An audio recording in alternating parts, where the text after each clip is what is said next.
Bharatiya Janata party మా national executive committee meeting అనేది జరుపుకోబోతుంది. తెలంగాణ రాష్ట్రంలో నుండి భారతీయ జనతా పార్టీ నాయకులు కానీ కార్యకర్తలు కానీ మా శ్రేయోభిలాషులంతా కూడా నరేంద్ర మోడీ గారు వస్తూ ఉన్నారు. భారతీయ జనతా పార్టీ నేషనల్ నాయకత్వంతో కూడా వస్తూ ఉంది. ఇక్కడ ఒక పండుగ వాతావరణం ఏర్పడితే దాన్ని చూసి ఓర్వలేని కేసీఆర్ వల్లి మా గాథలు ఇవాళ హైదరాబాద్లో మేము పండుగ వాతావరణం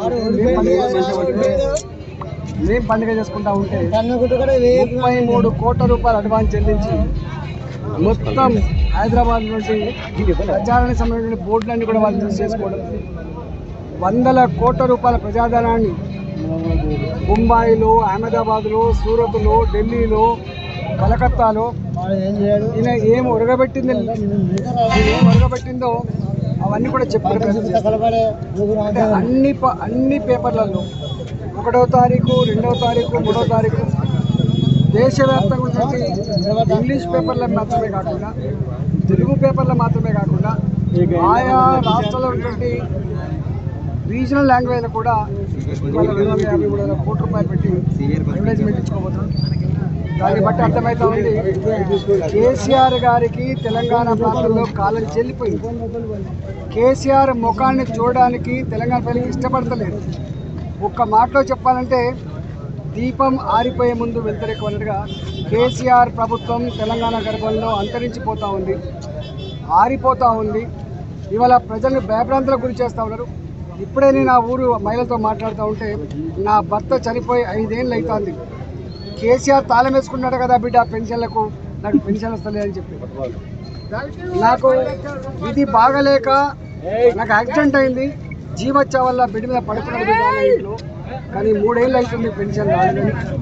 57 సంవత్సరాల పెన్షన్ దేవుడు ఎరుగు బిడ్డ, 65 సంవత్సరాలు దాటినా కూడా పెన్షన్ దానికి దుస్తుంది బిడ్డ. పెన్షన్లు తీసుకునే వాళ్ళు కూడా నెలలో పెన్షన్ వస్తలేదు బిడ్డ, 3 నెలలకు ఒకసారి 7 నెలలకు ఒకసారి ఇస్తున్న పరిస్థితి కనబడుతుంది. అంటే ఇక్కడ పెన్షన్ ఇవ్వలేని ఇక్కడ బిల్లులు చెల్లించలేని ముఖ్యమంత్రి, ప్రభుత్వ ఉద్యోగులకు జీతాలు ఇవ్వలేని ముఖ్యమంత్రి ఇవాళ ఎక్కడో దేశం మొత్తం ఎరగబెడుతున్నట్టుగా ఇవాళ ఈ ప్రచారం చేసుకున్నాం. ఖచ్చితంగా కేసీఆర్ మంది మాగారు, కేసీఆర్ బానిసలని తెలంగాణ పల్లెల్లో తరిమి కొట్టడం వచ్చింది. వాళ్ళ ముఖాలియాల గ్రామాలు తిరిగే పరిస్థితి లేదు. ఇవాళ ఇక్కడ మేము ఊరుగొండ గ్రామంలో ఇది భారతీయ జనతా పార్టీకి పెట్టని కోట, భారతీయ జనతా పార్టీకి పెట్టని కోట. అనేక మంది నాయకులకు జన్మించిన గడ్డ మీద జెండా గద్దె కట్టద్దని, జెండా ఎత్తొద్దని, నీటికి పెట్టుకోవద్దని, భారతీయ జనతా పార్టీలో జైలు కావద్దని చెప్పి హుకుం జారీ చేస్తారో ఇవన్నీ పోయే కాలం దాపించి కావడం చేస్తాడు. ధీరుడు ఎప్పుడు కూడా కొట్లాడతాడు, రండ మాత్రమే ఇక్కడ చిల్లర పని చేస్తాడు. ఇవాళ టీఆర్ఎస్ పార్టీ రండ పని చేస్తుంది, ప్రజలు భయభ్రాంతి గురి చేసే ప్రయత్నం చేస్తుంది. భారతీయ జనతా పార్టీ ఎదగకుండా ఏదో కళ్ళు కంటాడు. భారతీయ జనతా పార్టీ ఎంత తొక్కితే అంత పైకి వచ్చేటువంటి పార్టీ. పంతిని కొడితే ఎట్లయితే యాక్షన్ అండ్ రియాక్షన్ ఉంటుందో, రాబోయే కాలంలో తెలంగాణ పల్లెల్లో టీఆర్ఎస్ పార్టీ నాయకులను తరిమి కొట్టే రోజు వస్తుంది, భరతం పట్టే రోజు వస్తుంది, భారతీయ జనతా పార్టీని పట్టం కట్టే రోజు వస్తుంది. హాయ్ ఫ్రెండ్స్, మా టుడే టుమారో యూట్యూబ్ ఛానల్ చూస్తున్నందుకు చాలా థ్యాంక్స్. మరిన్ని లేటెస్ట్ వీడియోస్ కోసం వెంటనే సబ్స్క్రైబ్ చేయండి. అలాగే ఈ బెల్ ని కూడా రింగ్ చేసేయండి.